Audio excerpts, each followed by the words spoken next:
Nós vamos meditar na palavra de Deus. Hoje eu quero, antes de pregar, eu quero trazer uma rápida meditação nos Salmos 23 e no Salmos 112. Minha tradução é da NVI, eu quero meditar com os irmãos e eu quero complementar tudo que Deus já está fazendo. E eu quero que você esteja muito atento ao que Deus está falando hoje. Hoje é um dia muito profético e nós precisamos de que o nosso coração esteja no lugar certo. Vamos ler todos juntos no 3. 1, 2, 3. É meu pastor. Quantos creem nesse texto? Quantos creem nesse texto? Você crê que o Senhor é seu pastor? O Senhor é o nosso pastor. É interessante, versículo 2. Em verdes pastagens me faz repousar e me conduz às águas. As águas. Tem águas agitadas por aí? Deus quer te levar às águas tranquilas. Deus quer te levar às águas tranquilas. Deus quer te levar às águas de refrigério. Deus quer restaurar a sua alma. Versículo 3. Restaura-me o vigor e guia-me pelas veredas por amor do seu nome. Versículo 4. Mesmo quando eu andar por um vale de trevas e morte, não temerei perigo algum, porque tu estás comigo, a tua vara e o teu cajado me protegem. Versículo 5. Preparas um banquete para mim à vista dos meus. Tu me honras ungindo a minha cabeça com óleo e fazendo transbordar o meu cálice. Versículo 6. Sei que a bondade e a fidelidade me acompanharão todos os... Você acredita nisso? Você acredita nisso? Você acredita? Você acredita que a bondade e a fidelidade de Deus vai te acompanhar todos os dias da sua vida? Você acredita que a bondade e a fidelidade do Senhor vai te acompanhar todos os dias da sua vida?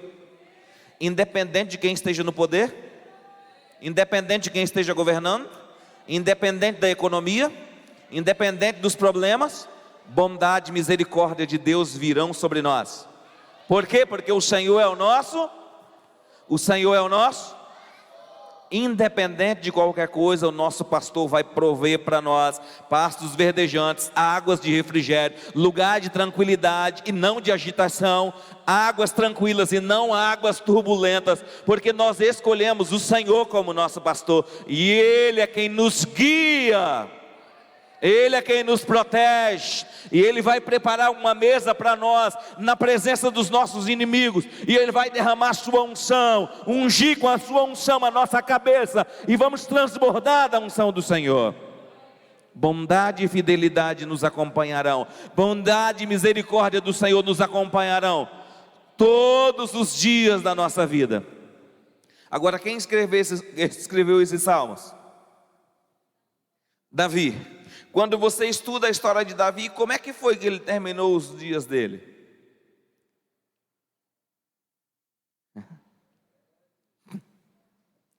Rico,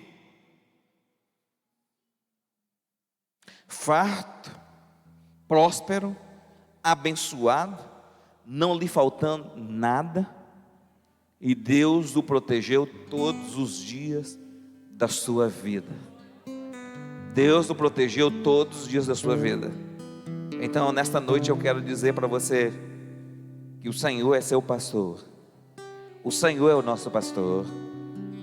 E nada vai tirar a nossa paz, nada vai roubar a nossa bênção, nada vai nos tirar do caminho, porque nós temos um Senhor e Ele é o nosso pastor. E nós não precisamos ficar inquietos por coisa alguma. Agora o Salmos 46, versículo 10, que o Edson ministrou aqui, tem uma palavra muito interessante. Salmos 46, versículo 10. Interessante esses salmos. E eu quero que você perceba como o Espírito Santo está nos ensinando. Ele diz: parem de lutar, saiba que eu sou. Saiba que eu sou. Ele é o quê? Você sabe que Ele é Deus? Você reconhece que Ele é Deus? Você sabe que Ele é o Senhor? Então deixa Ele guerrear por você. Deixa Ele ir na sua frente. Deixa Ele guerrear suas guerras. E você faz o que, pastor? Você adora o Senhor. Você rende graças ao Senhor. É interessante pensarmos nisso, porque muitas vezes as águas do nosso coração estão mexidas, estão turbulentas, estão agitadas. Isso não é bom para a gente. Isso não faz bem para a gente. E nós precisamos aprender a colocar a nossa alma e o nosso coração no lugar dela. E nesta noite, Deus te trouxe aqui para colocar a sua alma no lugar dela e para estabelecer o governo dele na sua vida, porque Ele é o seu pastor. Salmo 112. Quero meditar com você no Salmo 112. É um salmo muito profético. Hoje, durante o dia, o Espírito Santo estava falando ao meu coração. Salmo 112. Aleluia, como é feliz o homem que teme ao Senhor e tem grande prazer em seus. Quantos têm prazer nos mandamentos do Senhor? Digam amém. Tem prazer nos mandamentos do Senhor? Então amém. Então essa bênção é para você. Versículo 2. Seus descendentes serão poderosos na terra, serão uma geração abençoada de homens íntegros. Versículo 3. Grande riqueza há em sua casa e a sua justiça dura para sempre. Versículo 4.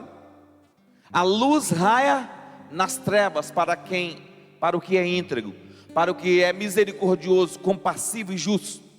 Versículo 5. Feliz é o homem que empresta com generosidade, que com honestidade conduz os seus negócios. Versículo 6. O justo jamais. Você crê nisso? Diga: o justo jamais será abalado. Você crê nisso? A Bíblia diz: o justo jamais será abalado. O justo jamais viverá em desespero. Por quê? Porque ele tem uma base. Para sempre se lembrarão dele. Versículo 7. Não temerá. Não temerá. Não temerá. Por que ele não temerá as más notícias? Porque o seu coração está firme, confiante no Senhor. Seu coração está confiante no Senhor? Seu coração está confiante no Senhor? Seu coração está confiante no Senhor? Não tema as más notícias. Não tema o mal. Confie no Senhor. O Senhor é quem te guarda. O Senhor é quem te protege. De todas as lutas que você já passou pela vida, sempre foi o Senhor que te protegeu, sempre foi o Senhor que te livrou. Quando os homens te abandonaram, o Senhor te acolheu e te fortaleceu. Quando você estava sozinho, o Senhor estendeu as mãos sobre você e te deu vitória. Ele não te deixará. Confie no Senhor. Confie no Senhor. Coloque o seu coração firme no Senhor. E o nosso coração tem que estar firme no Senhor. Não temer as más notícias. Porque se nós ficarmos com o coração confiando apenas no homem, nós podemos cair nas más notícias. Mas se o nosso coração estiver firme no Senhor, irmãos, o Senhor cuida de nós. O Senhor cuida de nós. Ele cuida de nós. E nesta noite eu quero que o seu coração esteja firme no Senhor. Firmado no Senhor, jamais seremos abalados. Louvado seja o nome de Jesus. Isso foi só a introdução, eu ainda estou começando. Eu só estou começando, tá bom? Foi só a introdução. Eu quero que você volte o seu coração para o Senhor. E agora eu quero meditar com você no livro de 2 Reis, no capítulo 3. 2 Reis, capítulo 3.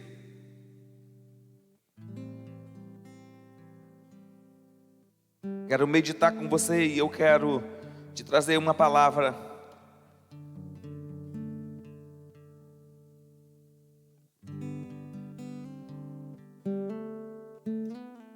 Versículo 14. 2 Reis capítulo 3, versículo 14. NVI, está escrito assim: então Eliseu disse: juro pelo nome do Senhor dos exércitos a quem sirvo, que se não fosse por respeito a Josafá, rei de Judá, eu não olharia para você e nem mesmo lhe daria atenção. Diga comigo, ele estava bravo. Diga, ele estava bravo. Versículo seguinte ele diz: mas agora traga-me um arpista. E enquanto o arpista tocava, diga comigo, enquanto o arpista tocava. É interessante esse texto. O poder do Senhor veio sobre Eliseu. O poder do Senhor veio sobre ele. Quando o poder do Senhor vem sobre Eliseu, e ele disse: assim diz o Senhor, cavem muitas cisternas nesse vale, pois assim diz o Senhor, vocês não verão vento nem chuva, contudo esse vale ficará cheio de água, e vocês, seus rebanhos, seus animais beberão. Senhor, muito obrigado por tua palavra. Eu oro para que a tua palavra nos seja liberada nesta noite, que ela seja ministrada em nossa mente, em nosso coração, e que haja, Senhor, um liberado do teu Espírito, do teu governo sobre nós. E nós oramos a ti, Senhor, e pedimos que o Senhor venha nos surpreender com tua palavra. Senhor, eu oro em nome de Jesus, amém. Nesta noite eu quero falar sobre o louvor como ferramenta de libertação. O louvor como ferramenta de libertação.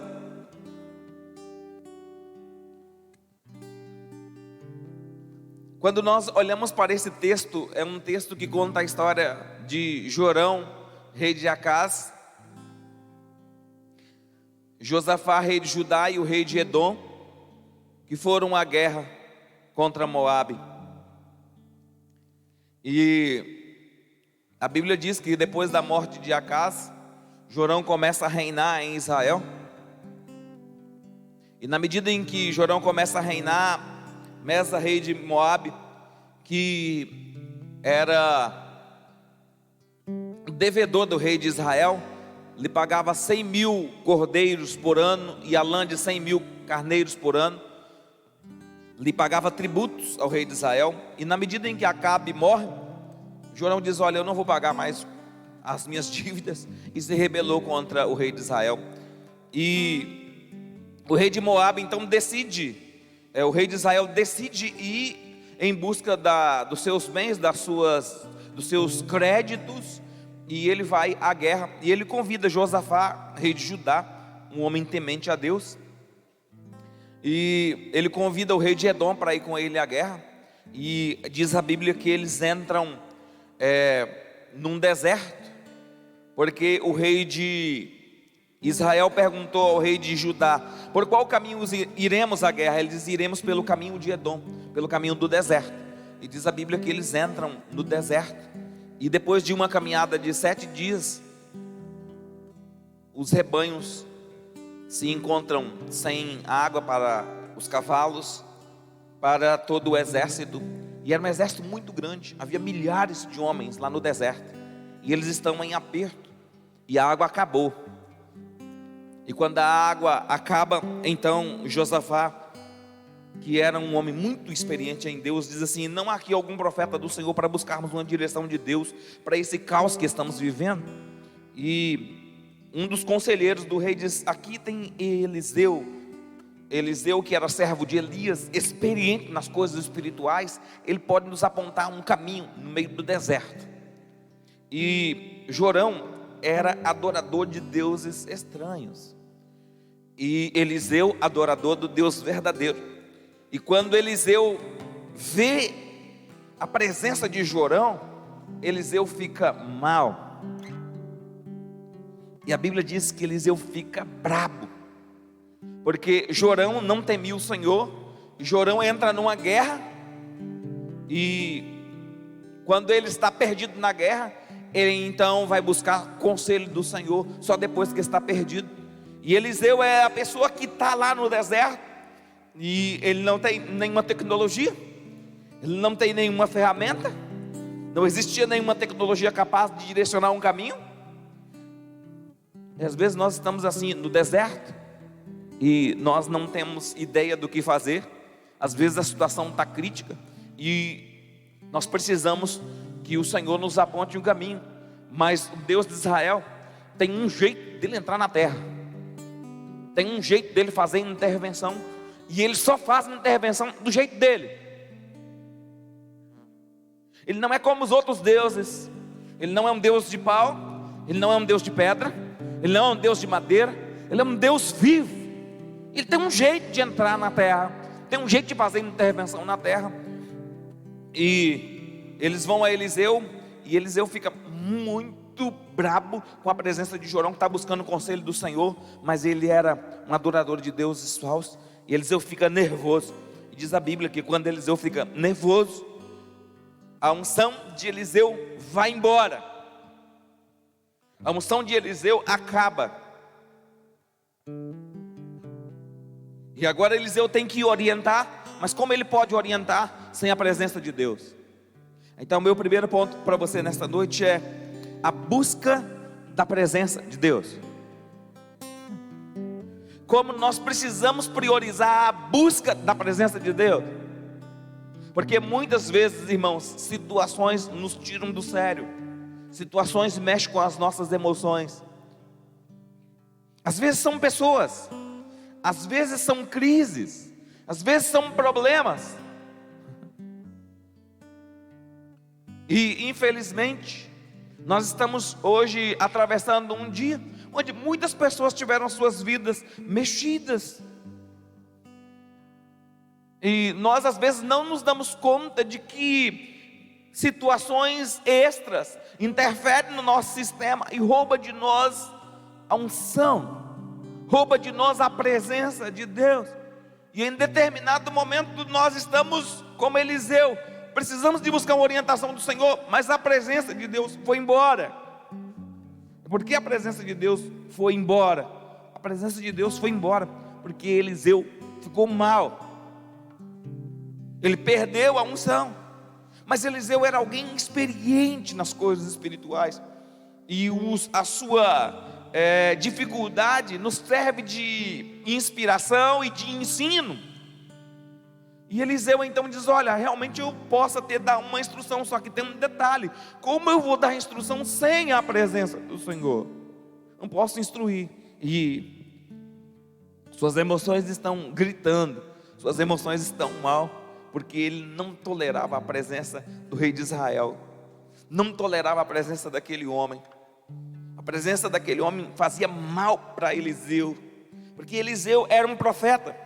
E o profeta, ele pulsa no pulsar do coração de Deus, ele se move segundo o coração de Deus. Qualquer coisa que está usando o nome de Deus e não está realmente conectado com a verdade de Deus, mexe com ele. E Eliseu então fica mexido emocionalmente, e quando ele fica assim, a unção vai embora, desaparece. Irmãos, e muitas vezes nós ficamos assim, por situações que não deveríamos. E nesta noite eu quero te instruir, segundo a sabedoria dos céus, para você se lembrar de que o Senhor é Deus, que você depende do Senhor, que você depende do milagre de Deus, que você depende da bênção de Deus, que você depende da vitória que vem do Senhor. Porque se não for o Senhor para livrar a nossa causa, ninguém pode nos livrar. Você sabe onde você estava amarrado, você sabe onde você estava preso, você sabe aonde as prisões te apunhalavam, mas o Senhor entrou lá, quebrou os grilhões, quebrou as prisões e te trouxe para a presença dEle.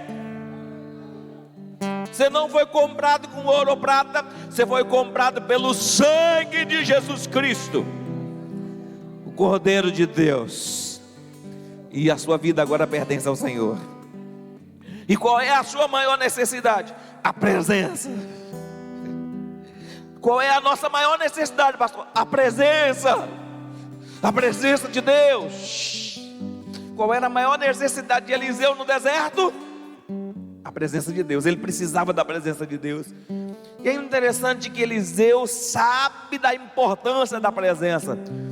Irmãos, nós precisamos saber da importância da presença de Deus.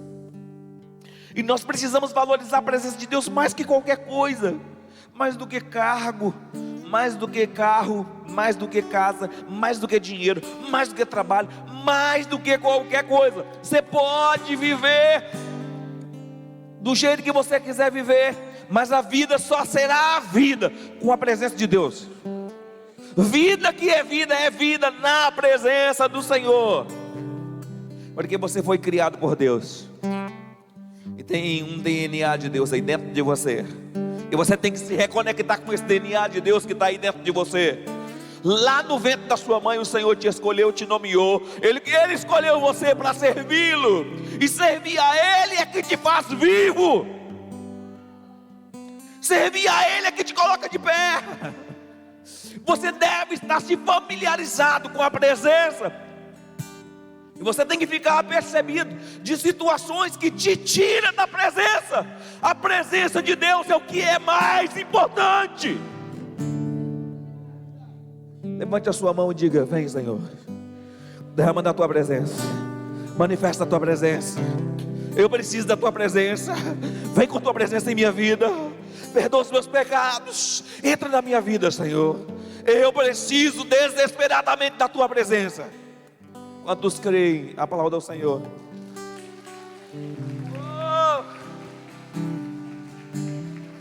Eliseu tinha consciência que ele precisava da presença, irmãos. Nós precisamos ter consciência que nós precisamos desesperadamente da presença do Senhor. E que nós temos que nos mover nesse manto, nos mover nessa direção. Que nós não precisamos ficar presos em casa ou presos a filosofias, mas nós temos que vir para a presença do Senhor. Eliseu tem consciência disso. Muitos crentes do nosso dia, dos nossos dias, não têm consciência da presença de Deus. Às vezes ele está no lugar da presença e ele não percebe a presença de Deus. E às vezes ele está no lugar que não tem a presença de Deus e ele também não percebe que não está no lugar que não tem a presença de Deus. Irmãos, isso precisa ser amadurecido dentro de nós. Nós precisamos reconhecer o lugar da presença.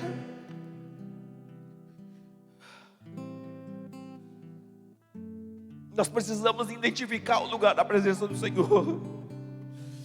E tem hora que nós chegamos a alguns lugares que Deus não está ali, que a presença não está ali.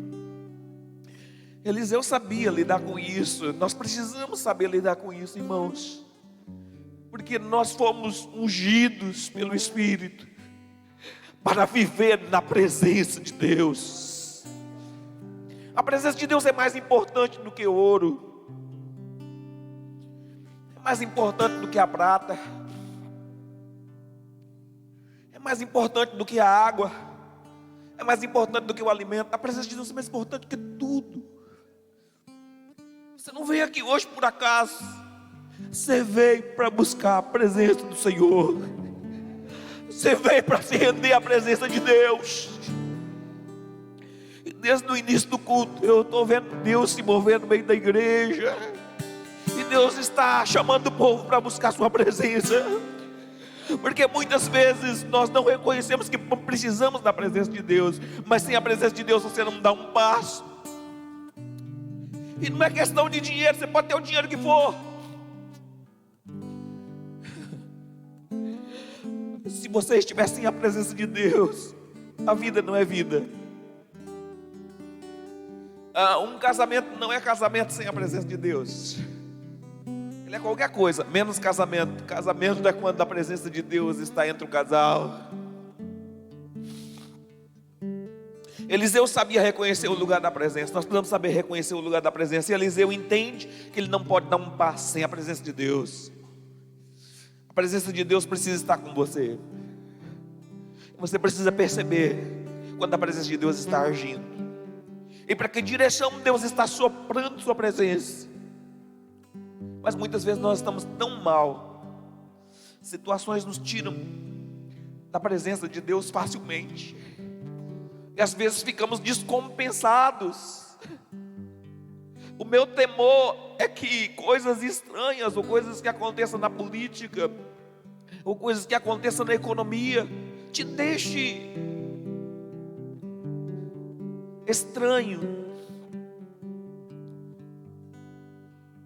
Eliseu está vivendo um dia desse, mas Eliseu sabe resolver. Eliseu disse: eu tenho uma ferramenta para resolver esse problema. Eliseu disse: arruma-me um tangedor. Um tangedor aqui é alguém ungido, é o louvor ungido, é a presença que vem por causa da adoração ungida, é a presença manifesta por causa da adoração plena, completa, real. Eliseu diz: traga-me um tangedor. Eliseu sabe lidar com suas emoções, e ele diz: eu preciso resolver algumas coisas aqui dentro de mim.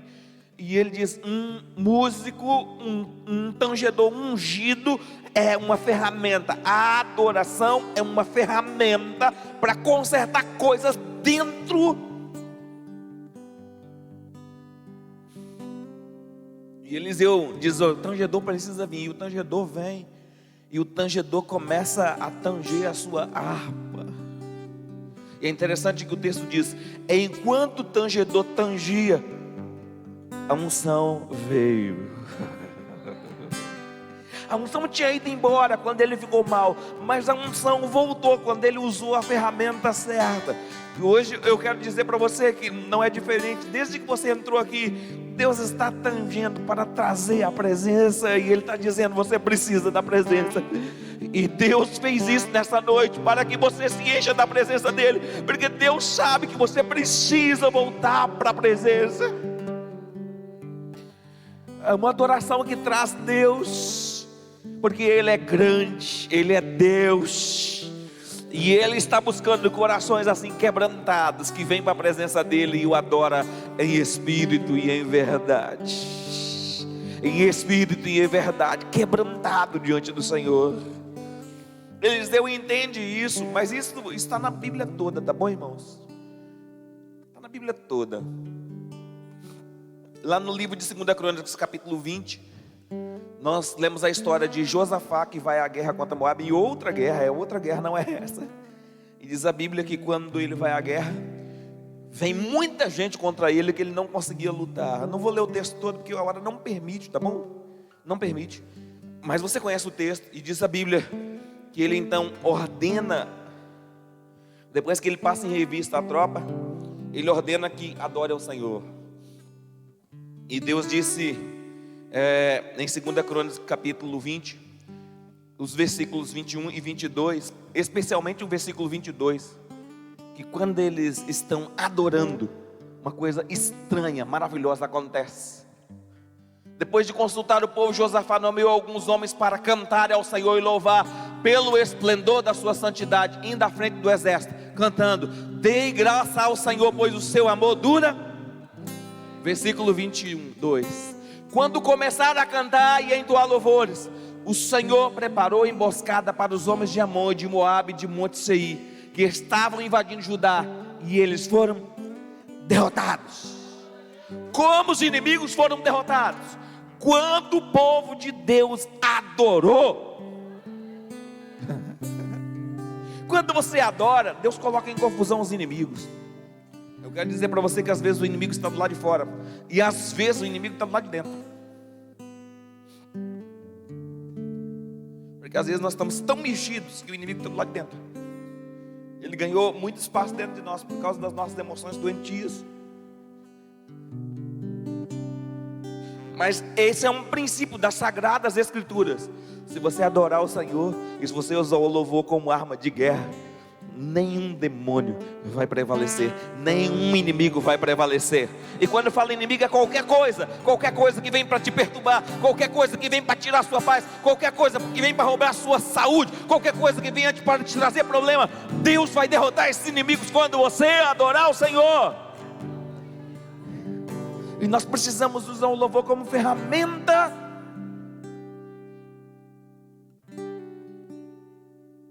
de cura.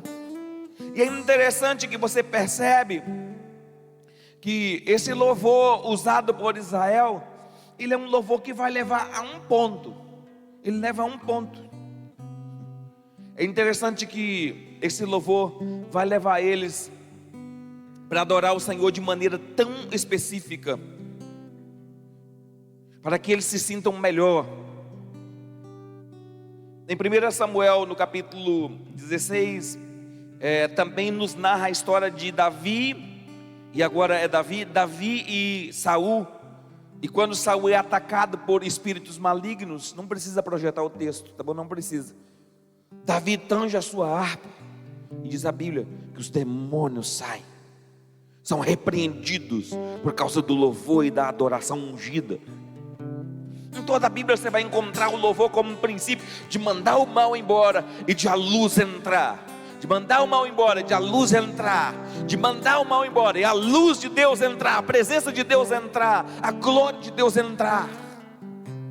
E quando a gente olha para esse texto, a gente vê que o louvor vai levar a um lugar, vai levar a um ponto. O louvor ungido. Eu quero recapitular com você. Eu falei sobre a busca da presença de Deus, a importância da presença. E agora esse louvor vai te levar a um nível de fé.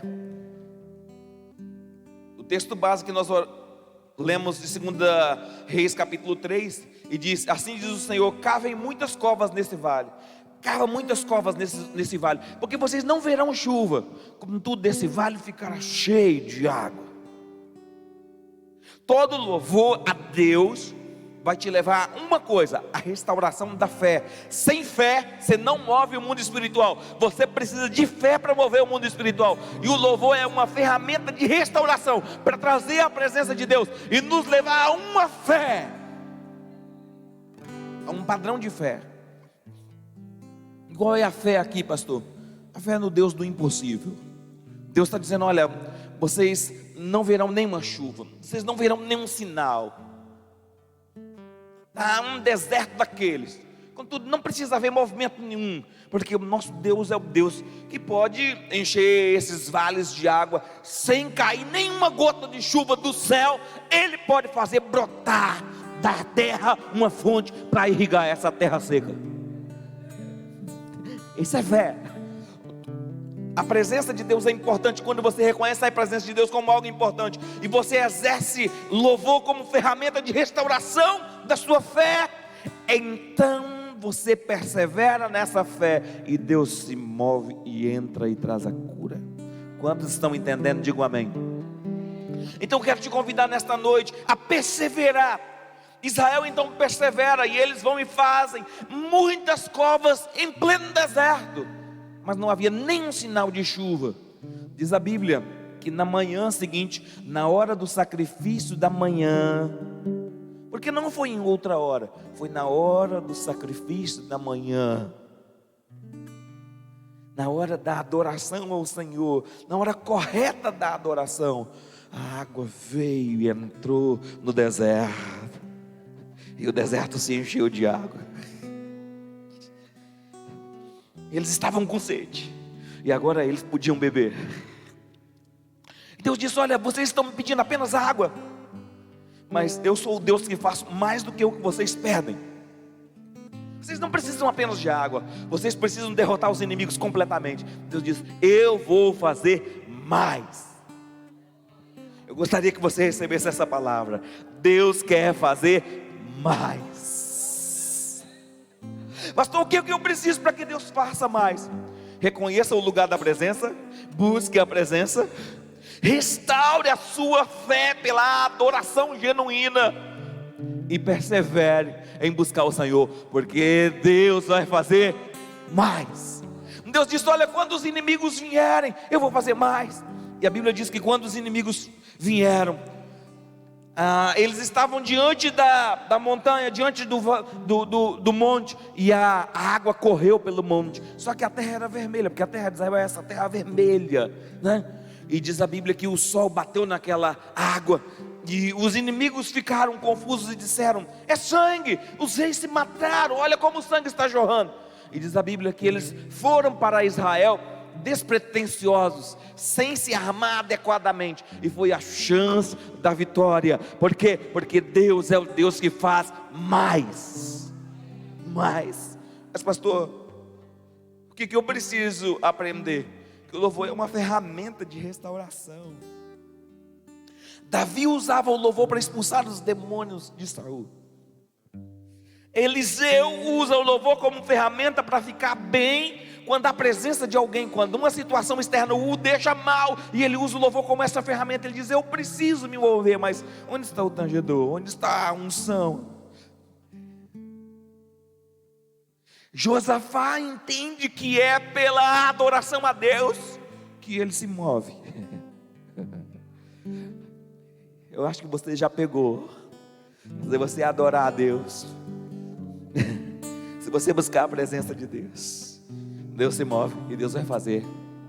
Deus vai fazer. Se coloca de pé. Se coloca de pé. O lugar da presença. Uma vida restaurada de fé. Agora, Deus não se move sem fé. Mas às vezes a nossa fé não está funcionando, porque nossas emoções ficaram mexidas, machucadas. Mas nós precisamos se lembrar sempre: o Senhor é o nosso pastor. O Senhor é o nosso pastor.